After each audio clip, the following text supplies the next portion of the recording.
Here is the latest Higher Summits forecast brought to you by our friends at the Mount Washington Observatory. Weather above treeline in the White Mountains is often wildly different than at our trailheads. Before you hike, check the Higher Summits forecast at mountwashington.org. Weather observers working at the nonprofit Mount Washington Observatory write this elevation-based forecast every morning and afternoon. Search and rescue teams, avalanche experts, and backcountry guides all rely on the Higher Summits forecast to anticipate weather conditions above treeline. You should too. Go to mountwashington.org or text forecast to 603-356-2137. Okay, here is your forecast for Friday, June 23rd and Saturday, June 24th. Friday, mostly in the clouds under mostly cloudy skies with a chance of morning rain showers. Afternoon rain showers are likely with a chance of afternoon thunderstorms. High in the upper 50s with winds southwest at 15 to 30 miles an hour, increasing to 25 to 40 miles an hour with gusts up to 50 miles an hour. Higher gusts possible with thunderstorm activity. Friday night, in the clouds with rain showers, chance of evening thunderstorms. Lower 50s with winds west at 25 to 40 miles per hour, with gusts up to 55 miles per hour. Saturday, in the clouds with rain showers, transitioning to rain. Chance of thunderstorms in the morning, becoming likely by afternoon. Again, with high in the upper 50s with winds shifting southwest at 25 to 40 miles per hour, decreasing to 15 to 30 miles per hour. Higher gusts possible with thunderstorm activity. So another wet, crazy weekend. Just be safe out there. And good luck to all the runners racing the COG. And we'll see how the weather pans out for that event. And have a good weekend.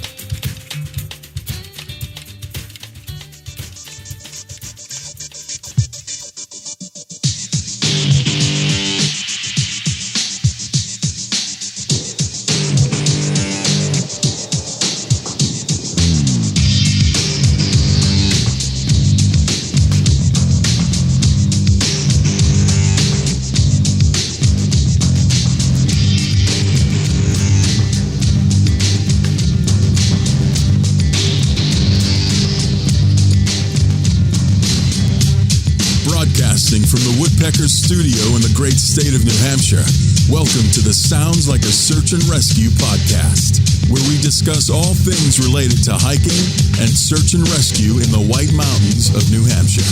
Here are your hosts, Mike and Stump.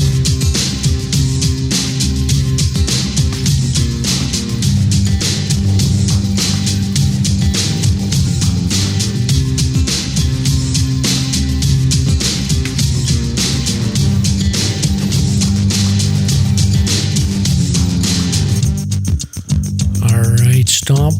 I hit record, episode 111. 111. Let's go. Do you think we're going to hit 1,000? Will we do 1,000 shows? I don't know if I'll be around that long. How old would we be if we had to hit 1,000? Probably like, another 10 years? We're hitting about 100 in a year and a half? No, 2 years. No. 2 years. Yeah. So I got to do math. So. It's like 20 years. Another 20 years. Yeah, 20 years. We can do that, we can right? do it. We can definitely do it. We'll be like, I'm back in my day. Remember when we started this damn thing? We had the internet. Now we have robots to help us. So. All right, that's a scary thought. That is a scary thought. But anyway, so just for the listeners, a little bit of housekeeping stuff for us. We're taking a 2-week break. So we are going to be dropping this show on June 23rd. And then we are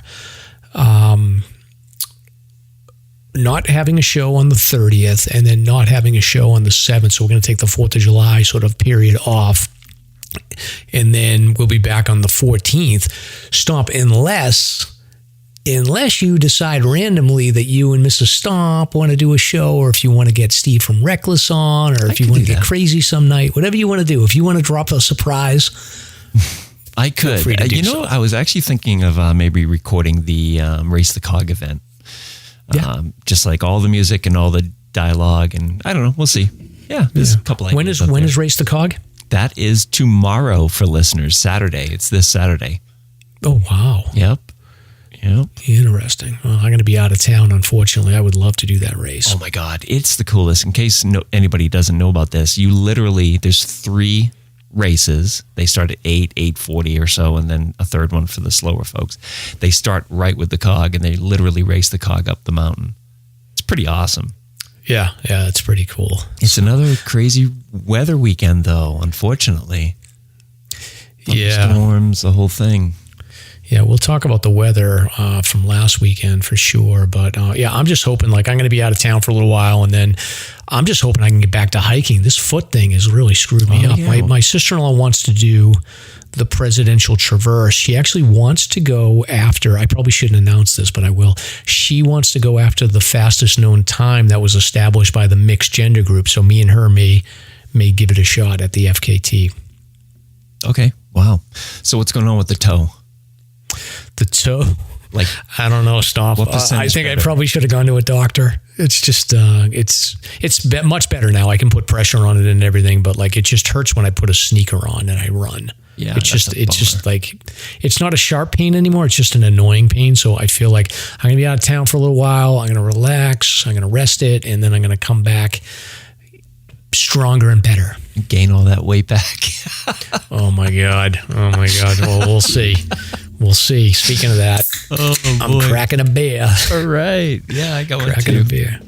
All right. So show intro. I didn't actually write anything down here, Stomp, so I'm going to wing this show intro. But welcome to episode 111 of the Sounds Like a Search and Rescue podcast. This week we are joined by our special guest, Alan Arnette. Alan is a climbing coach, a keynote speaker, well-known mountaineer, and an Alzheimer's advocate. So he is one of the main guys that people go to get the read on what's going on in the Mount Everest climbing season. He's got a lot of good stories that he's going to share with us. He's very passionate about fundraising and supporting research for Alzheimer's, so we'll talk about that.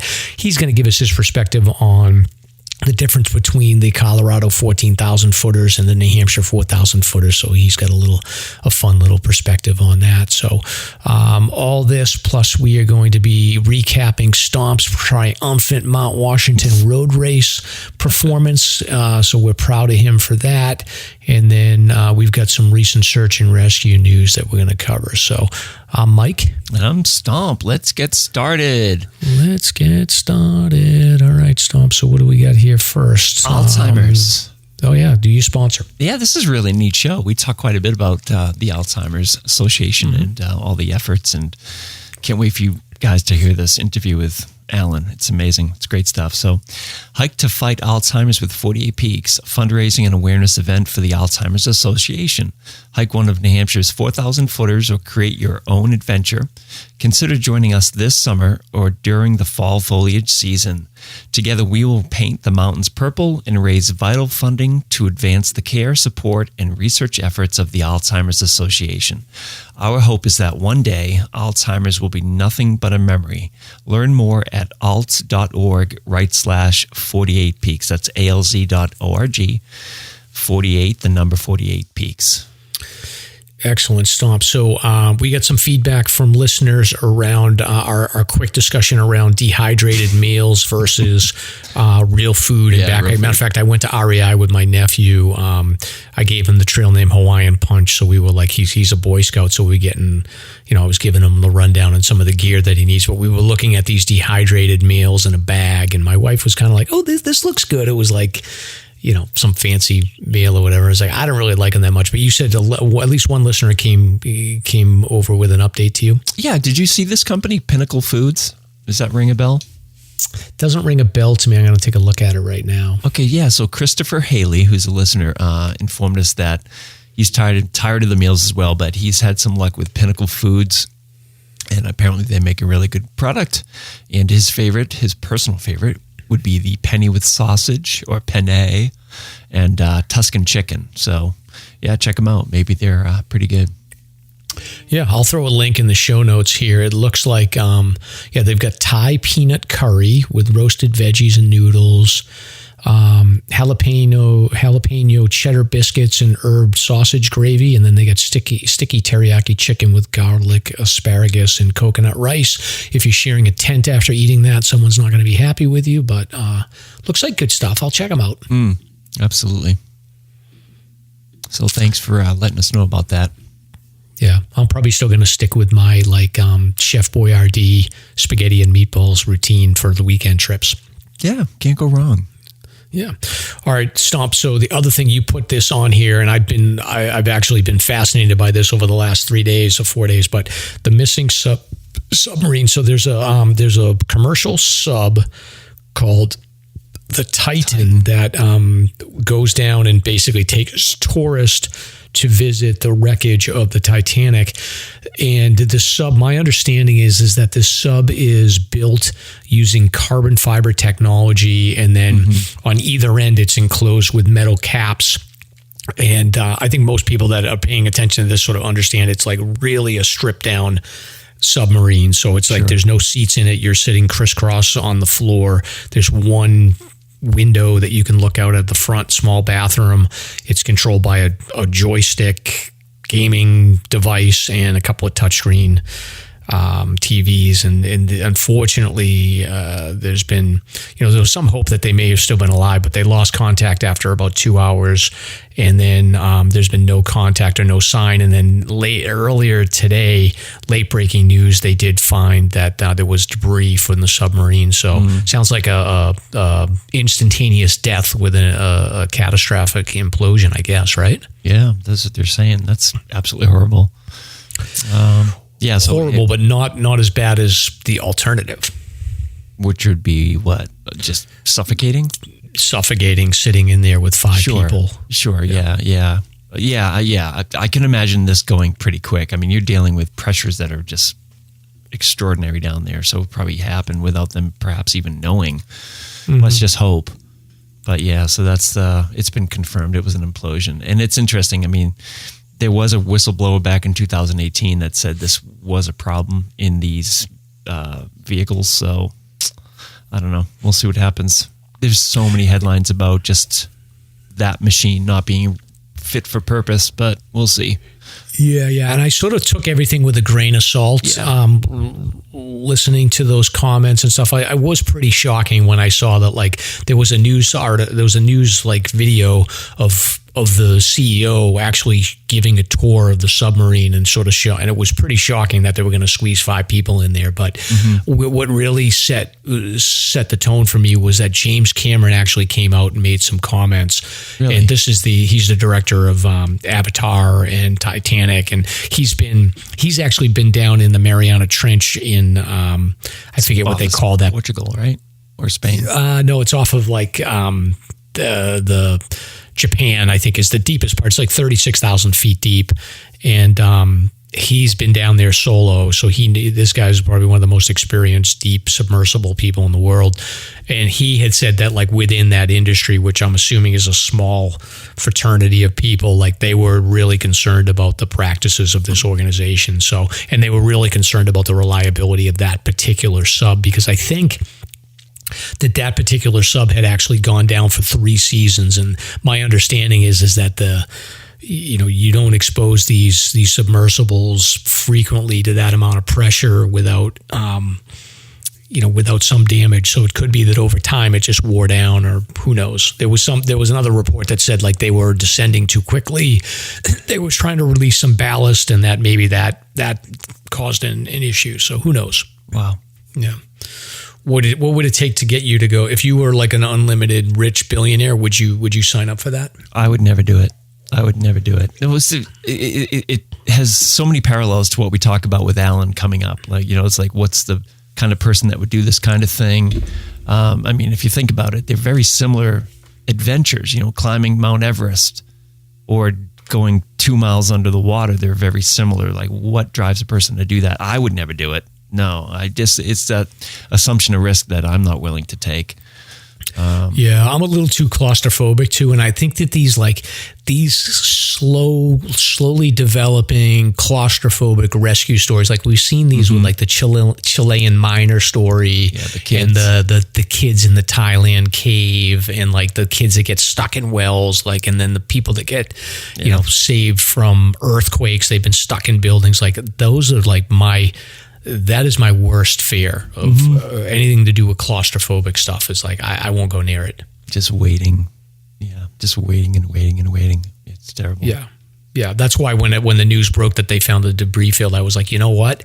If they went instantaneously, that's a lot better than the alternative, which would have been 5 people stuck in that can for 5 days waiting for their oxygen to run out. So that would be, to me, the most ultimate horror. Right. Yeah. So in a sense, it may be a blessing. Because, I mean, how would they, even if they found it, how would they get it out? There's no way to get it out. I don't think there'd be no way to get it out. Yeah, there's no situation that they've experienced where they've had to rescue one of these things. Yeah, I mean, it's a good question. And I think Stomp, even as good of friends as we are, if we were stuck in a tin can like that for 5 days, like, I would just lose my ever-living mind. Like, it would be over.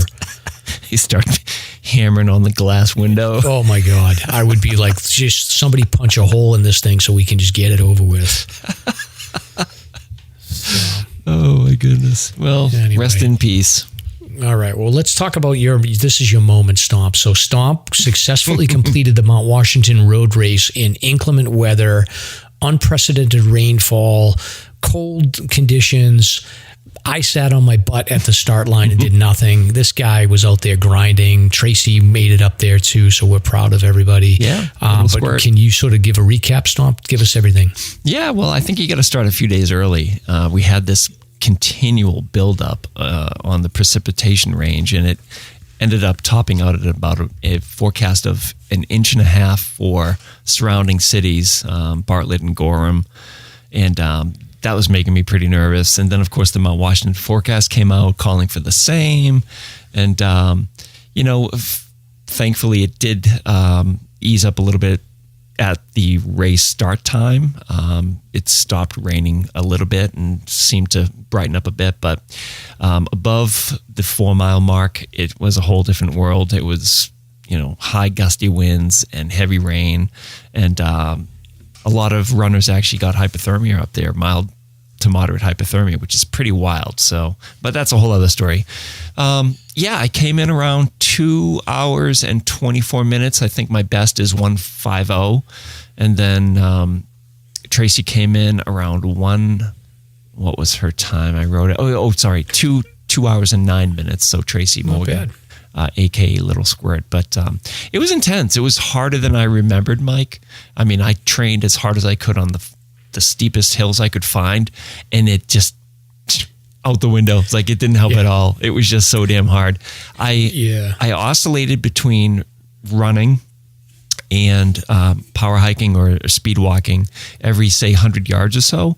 But about, I think it was right around 4.5, 5 miles, I started getting that really subtle spasm. And if you remember, when we were hanging at the bottom, I was stretching my IT band on my left thigh. That's what killed me. At around 5 miles or so, it started to tweak on me and just go into mild spasm. So I made the decision to stop jogging altogether and just power walk. And it was a good call because I think I would have maybe saved a little bit of time running, but I just didn't want to get frozen, locked up with a cramp. So that was weird, man. And I was so disappointed because at that time I felt warmed up. I had my breath and I'm like, damn it, I can run more, but I just didn't want to take the chance. So yeah. You're very like zen at the start. Like I was never. I'm not a warm up guy. I'm like a warm up as the race begins. So I'm not somebody that goes out and jogs or moves around too much. I'm like I'll stretch a little bit, but I'm usually just pretty stationary. Sure. You're like on the move. Like you must have put in like 2 miles before you even started the race. Yeah, it was very strategic though. I started with just a mild walk, and then I would run up 100 yards and then walk back down. I was very strategic about it. And then when it was maybe 10 minutes to the start time, then I started running up the lower portion of the start. But yeah, I have to. As I get older, I really need that extra warm-up time. But that didn't help either, because once you start running, man, that hill kills you. Woo! Yeah. Well, made it. It's interesting too. So they don't have water stops, so you got to carry your own. They had one at the halfway point. Yeah. So, they have water there, but you have to have your own container and all that stuff. But correct. And it was raining. There was before we get into sort of the finish, and I wasn't up there, so I don't know, but I will say that I got some good video of the start, and they moved the start line, which I think is fine. It's off to the side. It's out of the way. It's okay.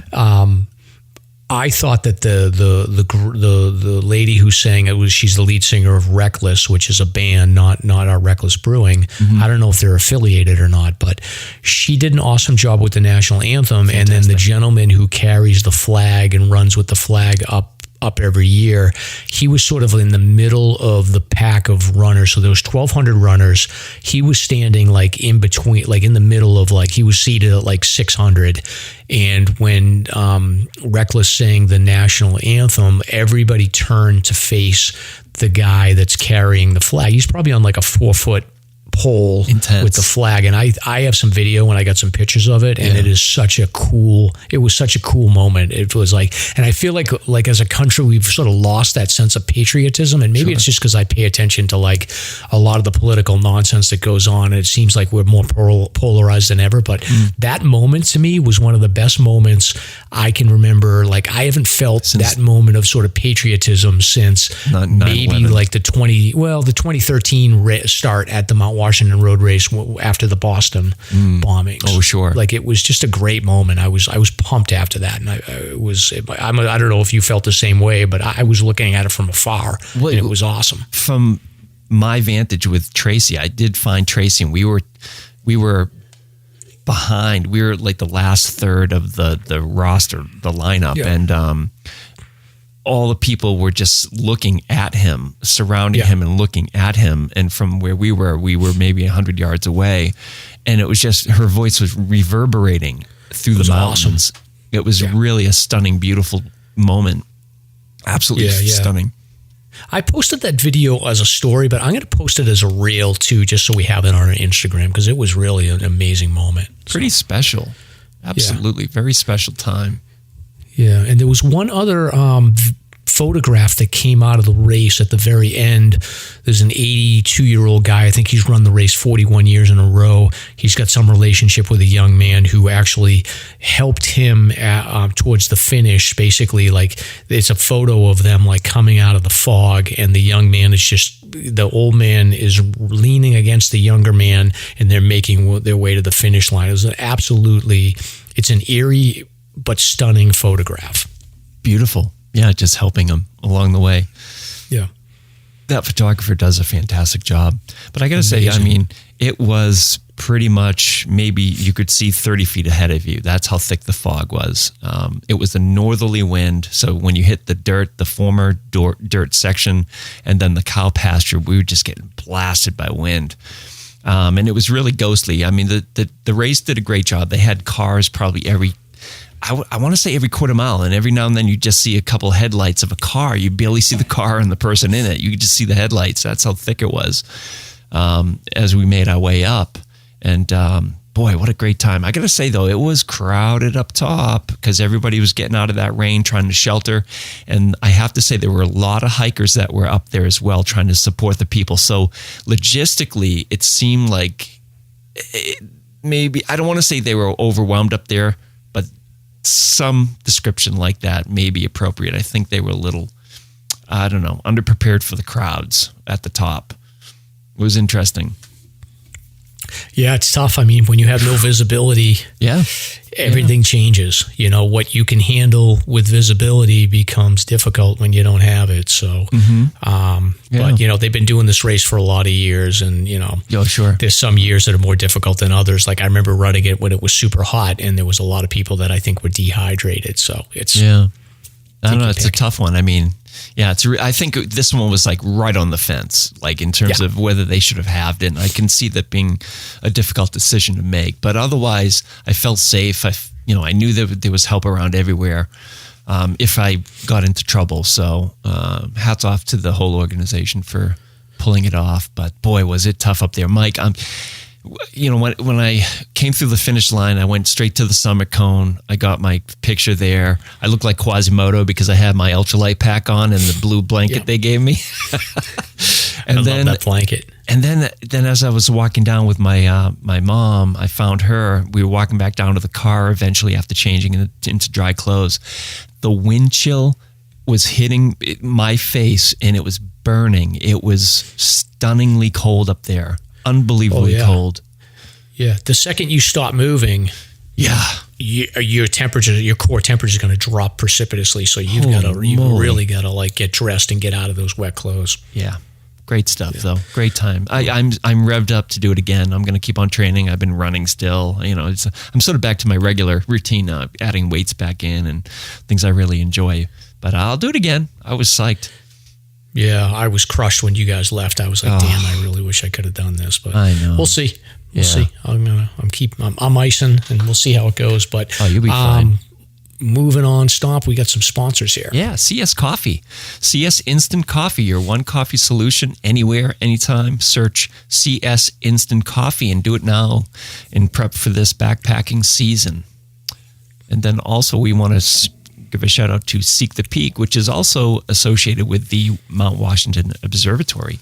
So Seek the Peak returns this summer with the classic Mount Washington Hike-a-thon. This annual gathering of New Hampshire's hiking community is a non-profit Mount Washington Observatory's largest annual fundraiser.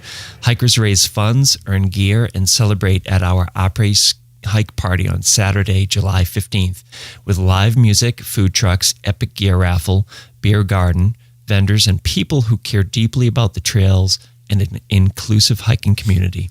It all takes place at the base of the Mount Washington Auto Road. Our Hike and Make Friends option supports all ability levels, pairing hikers with similar goals for a trek that's right for you. All hikers are welcome to help raise funds for the observatory's summit weather station and services like the twice-a-day Higher Summits forecast, educational programs, and research in the White Mountains. Seek the Peak is sponsored by the Great Glen Trails and Eastern Mountain Sports. Learn more and register to hike at seekthepeak.org. Good sponsor, Stomp. Yeah. Oh boy, we have a coffee donation, I think, here. Oh, thank you. Yeah, Christopher Walken, parentheses, a.k.a. Paquette, 3 coffees. Oh, did we do this one before? I don't know. I'm trying to remember. I feel like that name sounds familiar. Christopher Walken. I think we did do that last week. I might not have erased it from my roster, but hey, we'll do it again just for the hell of it. Thank you, Christopher. Yeah, thanks again, Christopher. We have 3 coffee donations, and that was $15 for each Chikora. Yeah, okay.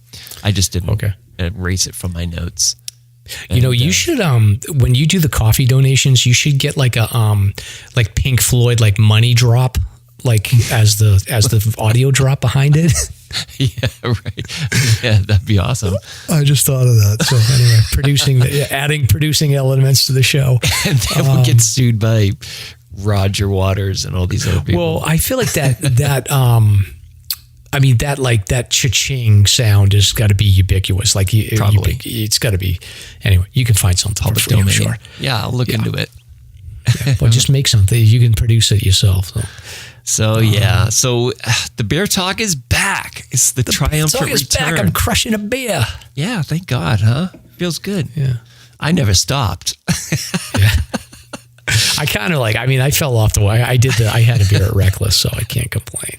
But what are you drinking? I have an oldie but a goodie here. It's the Wizard Double IPA. It's complicated to be a wizard. You've seen that one before, right? Mm-hmm. Yeah, there you are up there. And I think it's Burlington Beer again. Yeah, Burlington Beer Company. And it's, 8%. Very tasty. I like the doubles. You have anything good there?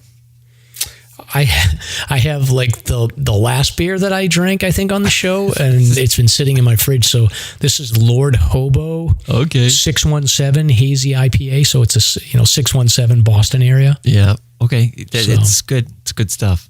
Yeah, it's not bad. It's in like the old school 12-ounce can. So yeah, not bad. Yeah. Well, I'll be drinking Rum Runners soon enough in the Caribbean stomp. That's going to be awesome. That'd be nice because we have a week. Yeah. We have like literally 10 days of rain coming. So you're timing it just right. Great. Perfect. Hopefully my basement isn't flooded when I get home. Boy. So we apologize for the last few weeks. We haven't done the notables. I don't have any hikes. I will get back to it, but the Mount Washington thing, now that that's over, I'll get back to it for sure. But notable hikes, if you tag SLASR on your adventure, you could be considered for SLASR's Hike of the Week. So here we go. Zoe Mahoney, up Cabot for Mom's 44th. Hit the cabin register and plugged SLASR. That's pretty cool. Reckless Steven hiked up Wombeck to Middle Weeks and oddly found some duct tape slippers. Oh boy, I'm not sure what's going on with that. Pat Lorch, who's a listener who's associated with some search and rescue groups out west, I believe, posted a picture and tagged us as completing Singing Gate, which is a nice location out there. Brady Girl 1 hit Wombeck for June. I'm guessing that's part of the grid. Chelsea hikes New Hampshire, East Osceola to Osceola, via Greeley to finish the 48 at sunrise. Earlier hike, but cool. Then we have Mountain Ginger. Look at all these people doing this stuff. Are you getting jealous or what, Mike? Oh, yeah, it sucks. Oh, my God.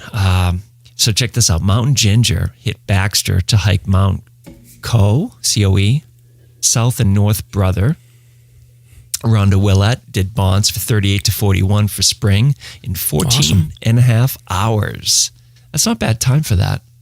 And, no, not at all. Yeah, and then day 2, South Twin and Gill head for 42 and 43. Nick hikes and plays guitar, did Mount Crawford and Stairs Mountain. Justin Benz, Dad Venture. We met these folks at... Justin, hello. Yeah, hello, guys. They tackled Willie for 21 out of 48. A couple more left here. Wow. Reckless Steve and Joni Marie Hikes did a weekend backpack on the Vermont Long Trail. And Steve, we missed you. You were, every time we're at Reckless, you're off doing something. So I can't believe that he picked that mud fest over hanging out with us. That's ridiculous. I thought he went somewhere good. Yeah, he missed all the DJing and drinking and all kinds of fun stuff. So anyway, Runcast Run, hiking with students for the J term, and they tackled Cardigan and Lonesome Lake. That's nice. Awesome. Pat Lorch again, Morris Peak off the PCT. Full Strength Coffee, South Middle and North Moat post Father's Day hike. Let's see, Sharpen the Sword, Bulgin Horn. That's a great area.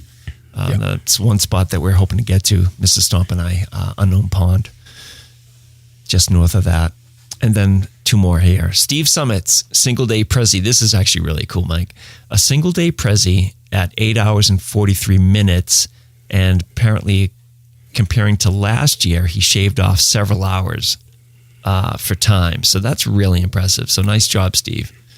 And let's see, Danielle Half Dome at Yosemite. Nick hikes and plays guitar again, Mount Pemmy. And then last but not least, A. Folsom tackled Wildcat and Wildcat D. So we're all caught up. Thanks for tagging us. Excellent. Yeah, I saw that Half Dome. I was looking at Danielle's Half Dome pictures because I'm going out there in September. So I gotta send her a message and get the details on which direction she went. Yeah, get the details. I was thinking that too. Besides up. Yeah. Right. So that's all we have. So at this point, I think we're moving on to our first segment, right?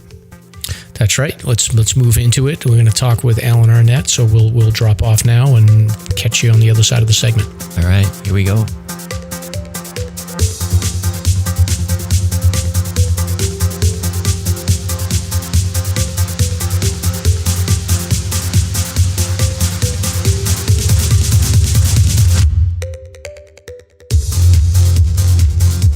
It's time for SLASR's Guest of the Week.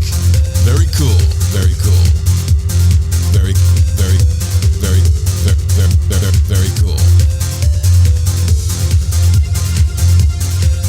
great. Well, Alan, thanks for joining us. Thanks for having me, man.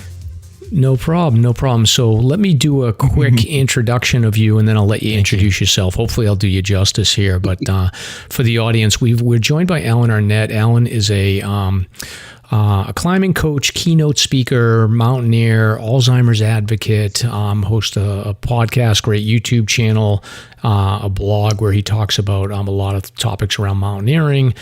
He's a frequent guest on various shows related to climbing, and he's climbed all over the world, completed the 7 summits. He's had frequent trips to the Himalaya region, high peaks in Europe, South America, North America, Antarctica, Africa. He's completed the Colorado 14ers list and summited Mount Everest in 2011. And he is the oldest American to summit K2, which he did when he was 58 on his birthday in July of 2014. So, Alan, I'm exhausted just doing that introduction. I was going to say, my back did not hurt before that introduction. Now I've got this pain in my lower back. I know, seriously. You got quite the resume there. But why don't you, hopefully I did you justice, but why don't you introduce yourself? Well, thank you for having me, first off. You know, I always say that mountaineering is one of those sports that when you do your first trip, you either love it or you hate it. And if you hate it, you're never going to do it again. If you love it, it's this expensive addiction for which there is no cure other than more climbing. And I fell into the latter part. You know, my first climb was on Mont Blanc. My first real climb was in Mont Blanc on the French side. And then I went to Everest Base Camp, and literally the rest is history. I started doing a major climb every year thereafter, up until a couple of years ago, coincident with COVID. But I've done maybe 38 major climbs around the world, and Mike, you does a great job of covering them all. You know, let me just say from the outset, I am incredibly grateful that I've had the opportunities to do what I've done. I climb for a very specific reason, and that is to raise money for Alzheimer's research and to raise awareness around that disease. My mother, Ida, she passed from the disease in 2009. And as I say, it took her life, but it changed my life forever. I was very, very lucky to kind of wrap up this intro that I was very lucky to be born in Memphis, Tennessee, to a middle family and middle income family with my brother Ken, and went to the University of Memphis, got a degree in electrical engineering, went on to work for Hewlett Packard for 30 years and took early retirement to oversee the care of my mom. But I started off my years as really being focused on work, and then I shifted it over to being focused on climbing. And now I call myself an Alan 3.0, where I'm really focused on trying to give back through different endeavors that I have going right now. Yeah, that's great. And I think I want to get into a lot of the mountaineering topics here, but I think the first thing is we're a show that focuses on a lot of local topics here in New Hampshire. So we have a bit of an inferiority complex when it comes to sort of our 4,000 footer list compared to the Colorado 14,000 footer. Can you talk a little bit? I don't know how familiar you are with the New Hampshire region at all, but can you talk a little bit about like your perspective on the 14,000 footer list in Colorado? Is it, we always look at that list and we say, well, yeah, it's tough. You got elevation and you've got that risk, but there's also a lot of switchbacks where in New Hampshire, our little mountains go straight up. So do you have any sense of like, is it really true that the 14,000 footers are more difficult than the 4,000 footers, or do you have any perspective on that? Okay. I'm going to preempt this discussion with a simple statement that a few years ago, I climbed Mount Washington in December and it kicked my butt. Okay. So this was after summiting Everest and K2 and Denali, or the 7 summits and others. I went with a good friend out of New Hampshire that had summited it 200 times, and we got lost in a snowstorm.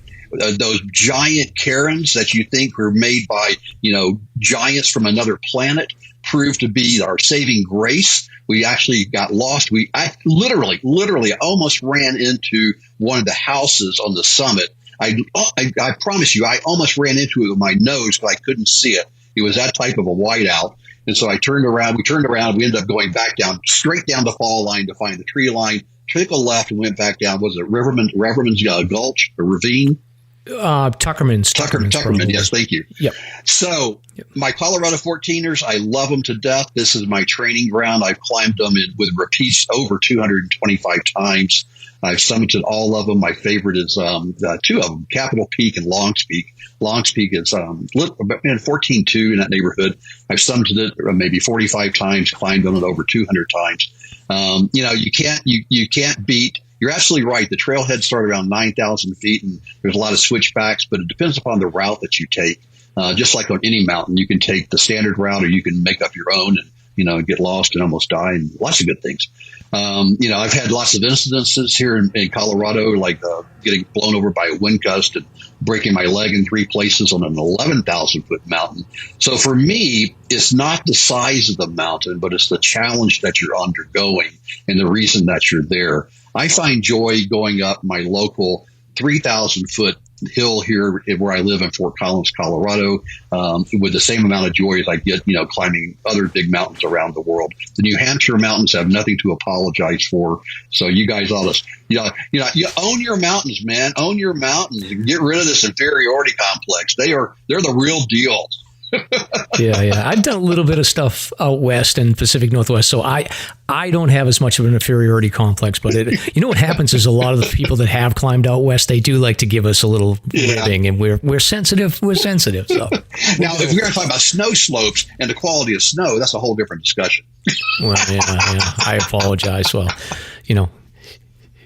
Yeah, it makes us rugged. But before we get into the mountaineering, one additional question is sort of a career in the outdoor industry. So you were 30 years at Hewlett-Packard, and then you've transitioned into more of a focused career in mountaineering and outdoor industry. Can you talk a little bit about your progression through this? Was your foot in both of these worlds for a while before you were able to transition over to really a focus on mountaineering? And can you have any advice for people that are starting off and want to do a career in the outdoor industry? It's a really interesting question, because I believe today, and I'm 66 years old, so I've lived a good life, and I intend to continue living a good life. And but today, I view a lot of these type of questions as an and. So, is it mountain climbing or work? And I view it as and. And I've always viewed my life as this equilateral triangle that, all 3 sides are equal, and one side is your work, one side is your family, and one side is you. And I have strived to keep that balance all my life. Very rarely have I achieved it because, situationally work takes over or family takes over. And occasionally later on in life, I figured out how to make time for myself. And I realized that taking time for myself wasn't being selfish, but it was keeping my own blade sharpened so that I could be a better husband, I could be a better father, I could be a better employee, I could be a better contributor to humanity.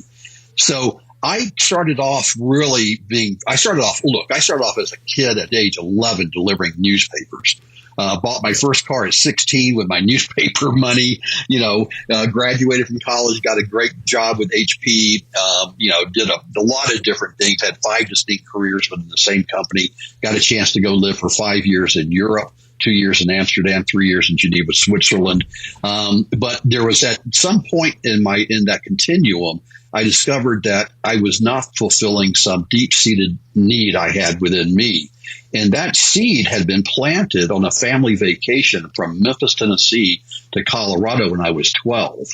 Came here just literally an hour from where I'm living right now, and I saw the Rocky Mountains and let my eye trace the mountain ridges against the sky, the skyline. And I said to myself, one day I'm going to do that. And as a 12-year-old back in 1968, I was getting Boys Life magazine and Outdoor Life and Field and Stream and all these different magazines, which I don't even think exist today. And I would look at those pictures. I would see this guy in the backcountry with this giant backpack on, and I'm going to do that one day. But I really became focused on career. And that paid off in lots of ways. One way it paid off, it allowed me to continue to pay for my climbs. And I was able to have a very good living and have a very good career, and I think make a very good contribution to the company. But at some point, I realized that I needed more in my life, and that's when I transitioned to climbing. And coincident was when my mother's Alzheimer's became apparent. We really didn't know it was happening until around the early 2000s. And then once we realized it, we had to jump into action because it was, she was already in the mid stages. And it wasn't long after that she no longer recognized me, much less herself in a picture. So it's been a journey. Advice to anybody starting off, I'd say, life is all about balance. I think early on, if I look back at it, I wish I would have spent more time sharpening my own blade on a personal level than spending that time on the career, because I think I could have done both at that time if I'd been a little more clever. But I got trapped. I went from Memphis, Tennessee to Dallas, Texas. I was in Dallas, Texas in 1979, 22 years old, making a good salary. And that's the recipe for going the wrong way. And I kind of lacked some mentors at that time too, to kind of help, give me a little guardrail. Hey, Alan, you're going a little, you're drifting to the left, you're drifting to the right, come on, get back in the center. So I think having good mentors in your life is very important, other than your family and your parents. So. Yeah, and we talk about this, occasionally with people that come in that are sort of full-time focused on the outdoor industry. And I think that the common theme that I hear from people is that it's not necessarily something that they started off with and grew a career like you would in a traditional job. It's really a lot of people actually were successful in their own careers and were able to basically earn enough of their own free time where they could focus on things that they like to do. So it's interesting. So you've made it so far. And, I'm not sure saying I have a career in the outdoor industry as much as I'm a passionate amateur. I write for Outside Magazine. I've written for Nat Geo and Rock and Ice and others. But I don't consider myself to be an industry professional. I'm honored enough to be able to be asked almost every year to write for Outside during the Everest season, because I've got that street cred to be able to do that. And it's fun. I enjoy doing it. I enjoy interacting at that level in the industry rather than, a personal blog, which has a different level of professionalism, that goes along with it.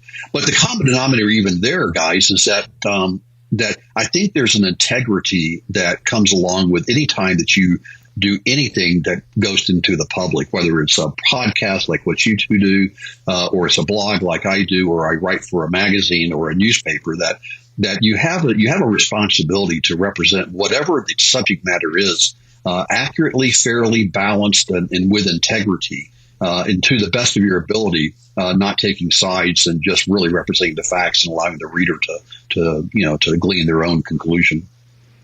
Yeah, and getting into the most recent Everest season, so you've got some good YouTube content where you're updating people on sort of the goings on at base camp and higher elevations. I watched a couple of your videos. The early season, it sounds like things were going pretty well. Things kind of took a turn for the worst towards the end there. Can you give, and I'll point people to your more detailed summary of the 2023 season, but can you just give sort of our listeners a bit of a highlight about so the goings on and the overall season? I hate to be a broken record, but there's, the headline is Inexperienced Clients Led by Unqualified Guides. Inexperienced people with people that shouldn't be guiding them. That's the headline, full stop. And everything else, trickles down from that. This year was the more people died on Mount Everest in 2023 than in history in a single season. 17 people lost their lives, 6 Sherpas and 11 foreigners. And in my opinion, after being part of this environment since the late 90s, that 8 of those were totally avoidable. Climbing Mount Everest, climbing Mount Washington is dangerous. People lose their lives every single year, even in New Hampshire or anywhere climbing these mountains. Yep. That's part of the deal. And to the current events right now, tragically, 5 people apparently have just lost their lives in a submarine, looking at the Titanic. So, life is not without risk. Everest is not without risk. However, it is up to the individual to demonstrate personal responsibility and to make good choices.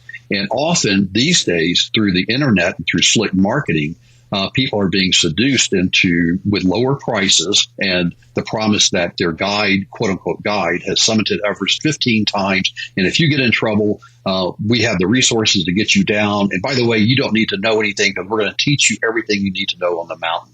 And you can go, I could give you links to websites where people, advertise, their climb that way. And it's just such a disservice to people because people, they don't know what they don't know about climbing these big mountains.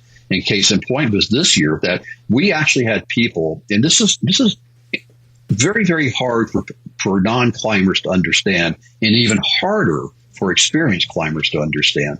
There were people on Mount Everest this year that were left alone. There were people on Mount Everest this year that ran out of supplemental oxygen. There is no excuse for that. There were people on Mount Everest this year that will lose fingers and toes and perhaps hands and feet due to frostbite. There is no excuse for that in 2023. And it comes back down to that the operators are marketing an experience at a low price and is drawing people in like a bug to a light. Is the guide services that run operations on Mount Everest? I mean, my impression from watching, years of documentaries and TV shows and the TLC, that there was a strong contingent of guide providers that were, well experienced mountaineering expedition people that weren't just, excellent. I feel like being an excellent climber and being running a guide operation may be two slightly different skill sets that are different. But I feel like there's been a transition to localize a lot of the services, and a lot of the newer guide services are local to the area. And many of those people are probably very strong climbers individually. Maybe they don't have the knowledge of the logistics and the actual what it takes to run a guide service. Yeah, I mean that's a salient point. Someone will listen to what I just said and go, Alan, come on, you're throwing the local companies under the bus and you're blaming them for all of this. When you say that that of the 17 people that died, 11 were with low cost operators. And that's code for Nepali operators, and that, hey, Alan, you're being unfair doing that. Well, the facts speak for themselves. In 2019, there were 19 people who died across all the Himalayan 8,000-meter mountains in Nepal. And of those 19, roughly 17 were all with low-cost operators. The statistics don't lie. So historically, you have to look at how the evolution of guiding occurred, and not only on Everest, but across the Himalayas. Back in the early 90s, I think most people would give Hall and Ball credit with the venture consultants for commercializing Everest. There were a couple of guys who did it before, like David Bashirs and others, but Gary Ball and Rob Hall really commercialized it by advertising on the back page of Outside Magazine for $65,000. You too can go to the summit of Mount Everest. But they didn't say no experience required. They had a long list of ways to vet their clients. And then 1996 came along, and in my humble opinion, Into Thin Air really mischaracterized a lot of the experience that many people had, and highlight that with Sandy Hill Pittman, which I think got a really, really raw deal in that book. But people did begin to start climbing, and they started climbing with these commercial operators. And so Russell Bryce with Himalayan Experience, Guy Cotter with Adventure Consultants, Eric Simonson with International Mountain Guides, and on and on. These Western operators went to Nepal, and they hired the Sherpas to guide their clients. And so it became this, this symbiotic relationship between the Western operators and the local operators. So that was in the mid to late 90s. So fast forward into around 2013 to 2015, the Sherpas had now summited, 5, 10, 15, 20 times. And they were quite savvy. And it was a whole new generation of people now that were now in their late 20s, that some of them grew up as porters or as Sherpas, and they said, hey, we don't need to, we can start our own company. We don't need to depend upon Russell Bryce or Guy Cotter to do this. So it became an and. And so they started their own company, and because they cut out the middlemen, and so they no longer had to pay a permit price for their guides. So if you take over 3 Americans, you got to pay $11,000 for each one of those Americans, their travel and a salary. And the Nepali business model was completely different. So as a result, they began to compete on price. The analogy I like to use here is this is the airline industry. This is business 101. And so today, just like flying across the Pacific or Atlantic, you can pay I don't know, tens of thousands of dollars and fly first class, or you could pay hundreds or thousands and fly in the back of the airplane. You get there at the same time, but your experience may be totally different. And that's kind of where we've evolved today. 10 years ago, 80% of the people that summited Everest were guided by a non-Nepali company. This year, 2023, over 80% were guided by a local Nepali company. So this is not bad. And I want to be very clear on this, because Nepal has every reason, every right to monetize their natural resources, including Mount Everest, the same way that Argentina has monetized Aconcagua, France and Italy and Switzerland have monetized the Mont Blanc and the Matterhorn. And by the way, the United States has monetized Mount Washington and Mount Rainier and Mount Denali. So this is not unique in the world. And I think it's a mistake for people to say Nepal is making a mistake by monetizing it. I do think they are making some mistakes. We can get into that later if you like. Got it. Interesting. So proceed. So you really need to do your homework on what guides you're signing up for if you're doing this. 100%. It's buyer beware. 100%. Yeah. And there's no. It's not guiding. Is not like the Olympics, right? Or mountaineering is not like the Olympics. There's not a set of rules, and there's no oversight. There's no oversight body like an FAA for airlines. There's no international oversight committee that says this is right, this is wrong. It is a free-for-all. Anybody can call themselves a guide. Now, in the United States, the National Park Service does have some requirements. So does Argentina and a couple other countries around the world. But Nepal, you and I, the three of us can go start at a guide company tomorrow and put a website out. That was one of the questions I had, actually, what the vetting process was on the government side. Yeah, there is none. That's amazing. I mean, there's a perfunctory amount of vetting, but not much. Before we move on to the next topic, was there any sense of exploitation in terms of the guides, the guiding companies, and the Sherpas?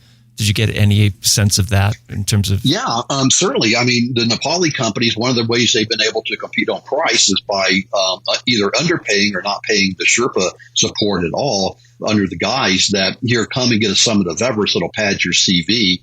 And then that way, when you come back next year, we'll pay you a little bit more or we'll pay you at all.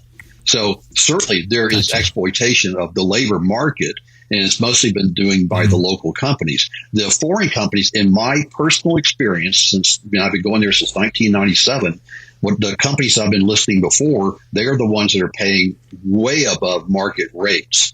And that when one of the Sherpas die tragically in the mountain, they will set up funds to cover the children's education going forward. That actually happened this year. There were 3 Sherpas who died on Everest in the ice fall, and they were climbing with a Nepali company called Imagine Nepal. And to his credit, Mingmachi Sherpa, who runs that company, has set up a fund to fund the children, their education in the future. So, it's just like anything else. Every industry has good actors and bad actors, and I think we have to avoid doing any type of broad brush that says this particular demographic or this culture, they're good, they're bad, they're good. So you really have to, as you said a moment ago, Mike, you really got to scratch on the surface to figure out what's going on and do your homework. But also, I'll say one last quick thing, that Everest is a mountain people love to hate. And they love to hate it without an opinion, without a facts. They have lots of opinions, but they go off what they read in the mainstream press. And if it's, I've been watching this now for close to 25 years, and I only get calls from the Wall Street Journal or BBC when people die on Everest. I was really busy this year, and during a normal year, like last year when 3 people died, nobody called me. They only interested in the blood and gore. Yeah. And that's what the mainstream public sees. Yeah, can you? Sure. I'm curious about base camp. So I'm assuming early season, like there's probably a buzz and an energy and a good vibe at base camp, and then in years where you do have, some deaths or fatalities, I'm assuming that there's a marked change at base camp. Can you talk a little bit about what's that environment like? Yeah, I mean, base camp is an interesting place. This year there was one outfitter out of Australia that had a massage service there. With soft music and candlelight, and they had this Nepali masseuse that would give you a back rub and everything else, all on the up and up. They had poster four-legged beds instead of sleeping on the ground, and they had a cook they brought in from Europe. So, that's one side of the luxury spectrum. And the other side is you're sleeping in a tent on the ground, eating Dalbot for 2 months. So you have everything in between. This year there were 40 teams, which is about right. And it can be a team anywhere from a handful of people up to the large Nepali companies can have 50 to 75 to 100 clients. And so it becomes a really small city. So this year there were roughly 1,200 people at base camp. Hustle and bustle. You've got cooks and cook helpers going out getting water, melting them on snow, melting them on stoves. You hear the hiss of the snow going 24 hours a day. Yaks going through base camp with their bells clanging. Avalanches coming off the Lola Pass nearby or off of Mount Pumori behind you in base camp. Cold at night. Could be windy. You're hearing the creaking of the glacier underneath you as you sleep because Mount Everest Base Camp is on the lower part of the Khumbu icefall, the glacier. It's a special place. The view and the eye candy is just astounding. Also, it's really United Nations. I mean, this year I think there was like 78 different countries represented on Everest. So there's somebody from everywhere, all the way from the one guy from, Kazakhstan for the first time being there. He wants to summit for his country, get that country pride. This year, China had 99 people. They had the most representative on Everest climbing this year. So it's really it's an eclectic and electric environment. And it's a place that is got a lot of energy to it, especially as you start getting closer to these the summit windows. The other popular peaks in the Himalayas, I'm assuming it's a completely different deal where you're talking about like maybe 3-4 expeditions going on at a time tops, or am I wrong about that? Is there that same volume of people that are going up on other summits in that area? Oh, and the other, it depends upon the year. Last year, it was just a very unusual year of peak bagging. There were all of a sudden people began to say, hey, look, if I've invested all this time and money in training and logistics, if I'm going to go over there to climb one 8,000 meter, there's 14 mountains above 8,000 meters or 26,000 feet. 6 of them are located in Nepal, 1 in Tibet, and the rest in Pakistan. So people will say, hey, if I'm going to go over and climb 1, why don't I try to climb 2 or 3 or 4? Last year, it kind of got out of control with the peak bagging, and people were going from Annapurna to Dhaulagiri, taking helicopters from base camp to base camp, and it just became it really became just a kind of out of control, central subway station. This year, it kind of calmed down a little bit. But no, there's not the same number of people on the other mountains that there is. The other 8,000 meters will have 25, 30, maybe 50. That's a big year on these other mountains. Everest is still the big kahuna. That seems to be the latest trend, though, is like these big conga lines of people. Have you noticed a big change in terms of crowding on trail? Yeah, again, that's another one of those mainstream media clickbait things. That one picture that was taken in 2019, that's Exhibit A in the prosecution that Mount Everest is out of control, and that anybody who climbs it is a rich, selfish lawyer that's being drug up by a Sherpa short roped. That's the narrative that everybody likes to talk about. And, over cocktails, and the more you have to drink, the more you start talking about how horrible it is and stepping over dead bodies and all the trash up there. Some of that is true.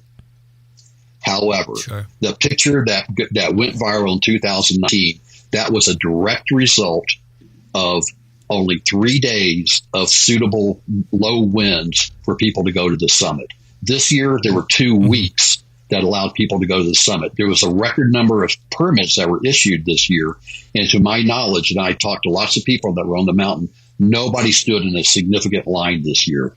That year, 2019, was an anomaly. There's been a few other years in modern history, 2008 and 2016, that similar shorter windows have occurred. But in general, Mount Everest is a huge rock.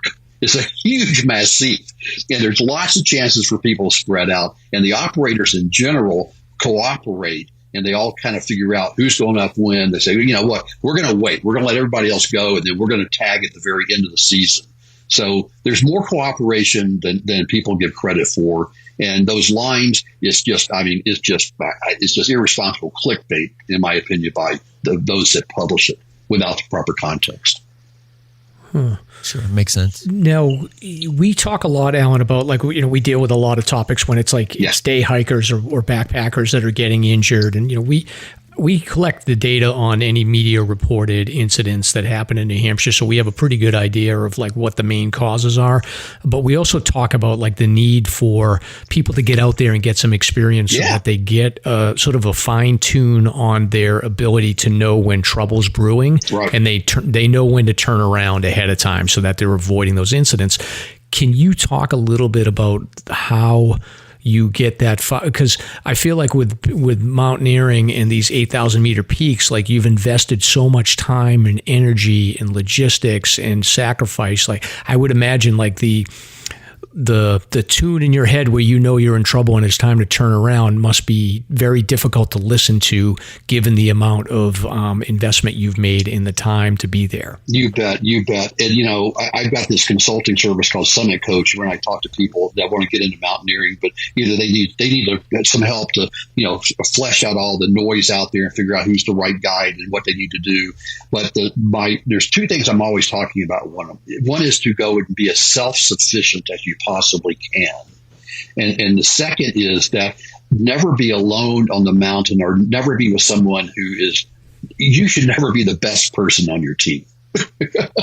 Now that may sound weird, because a lot of times you will be the best person on your team. But what I'm trying to say here is that you don't know what you don't know, especially on a mountain like Everest or a K2 or a Annapurna, that you don't know what you don't know about how your body will perform at altitude until you've done it once. And so, I always ask people to go climb an 8,000 meter mountain like a Choyu or a Manaslu before attempting Everest in order to get that experience. There's no safe 8,000 meter mountain, but those are more attainable. They have less objective danger. There's more outs if you get in trouble because you're at a relatively lower altitude. By that, I mean just a few hundred meters. But as you guys know, altitude is exponential. So the difference between 7,500 and 8,000 meters is dramatically different and easier, quote unquote, than going from 8,500 meters to 8,850. So, getting that experience and knowing, beginning to recognize that, I'm not doing good. I'm not doing well. I'm starting to bonk. But the problem there is that if you start developing something like cerebral edema, where your brain is swelling, you're going to lose the capacity to have that objectivity.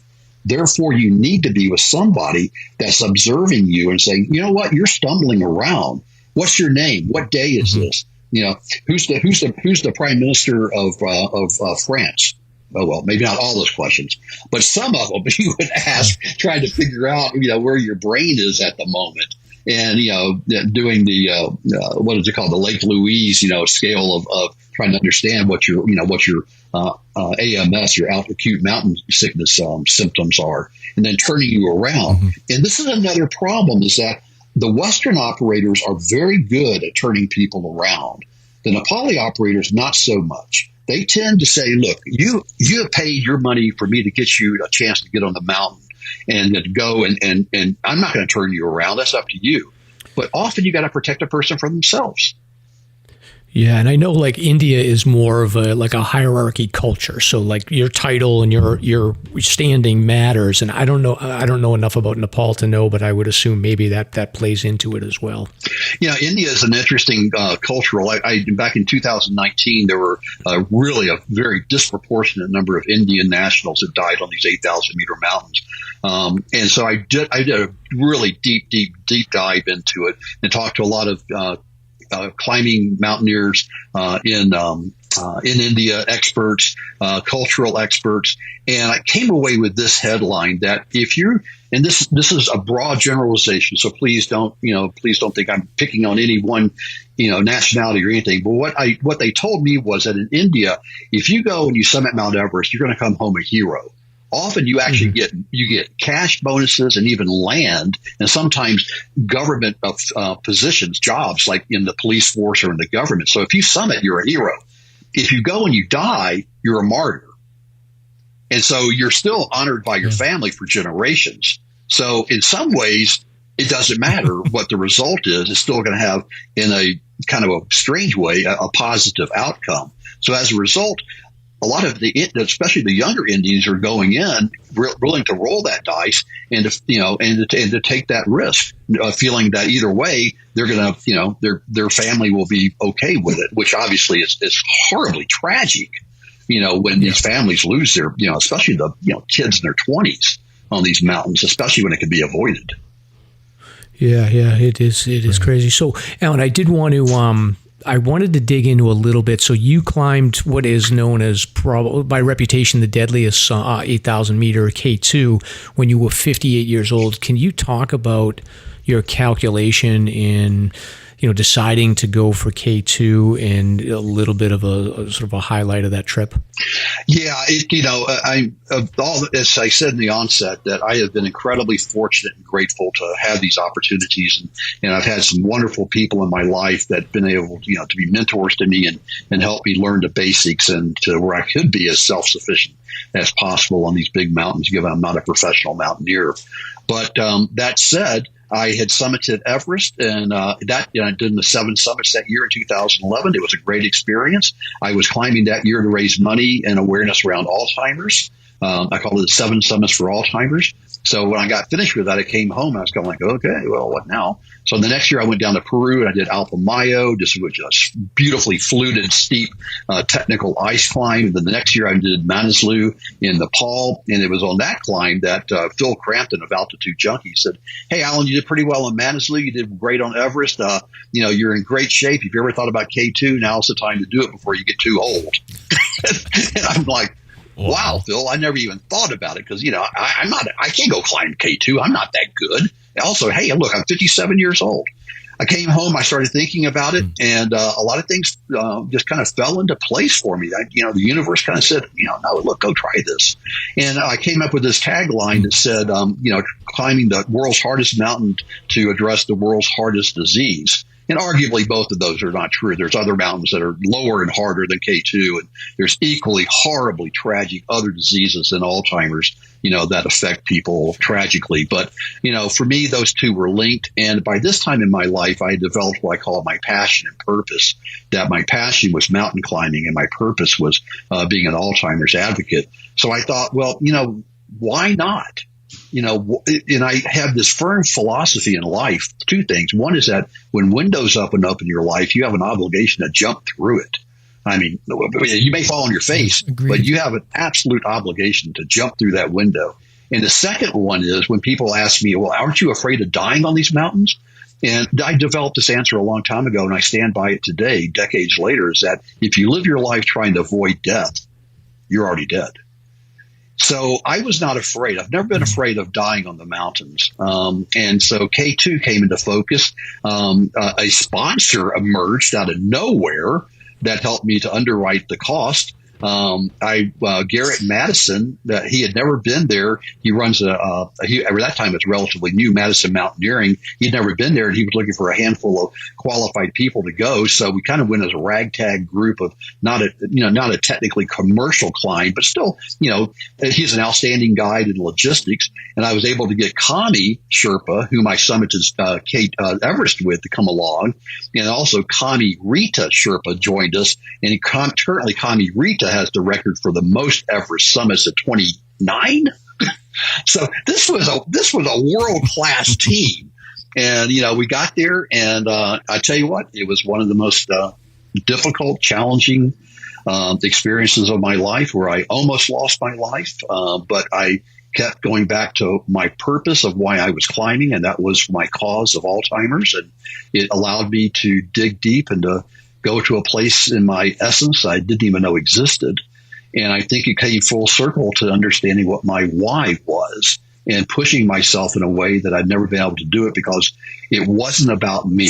It was about my cause and about my purpose. Wow. That's intense. Wow. When you get to the summit of these 8,000-meter peaks, are you, and I mean, all I can really reference is like how I hike. And, there's sometimes I'll hike a mountain and I'll look out and I'll say, wow, I can really reflect on the accomplishment and I want to freeze this moment and enjoy this view. And then there's times where I'm like, you know what, logistically, I'm thinking like, all right, I'm halfway, I got to get down the, what's in your head when you're up there? Are you stopping to really reflect, or are you just sort of like, I got halfway to go and that's a long way and I've got to think about getting down at this point? A lot of it depends upon the mountain and how I'm feeling. On K2, I had developed pulmonary edema, unbeknownst to me. And pulmonary is where you begin to develop fluid in your lungs. So I was slowly suffocating and slowly unable to breathe, even using supplemental oxygen. And so I had a out of body experience climbing that mountain. But so when I got to the top up there, I was in bad shape, but it wasn't apparent to my teammates how bad I was. But interestingly enough, I always take a satellite phone with me. And so I called my best friend, Jim Davidson, who was my climbing partner here in Colorado. And Jim had climbed Everest, and he had lost one of his good climbing partners to a fatal accident on Rainier back in the early 90s. Jim knew me well enough that he could tell in my voice that something was wrong.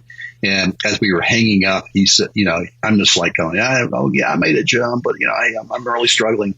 He said, Alan, yeah, Jim, Alan, yeah, Jim, double check everything. Okay, Jim. No, Alan, listen to me.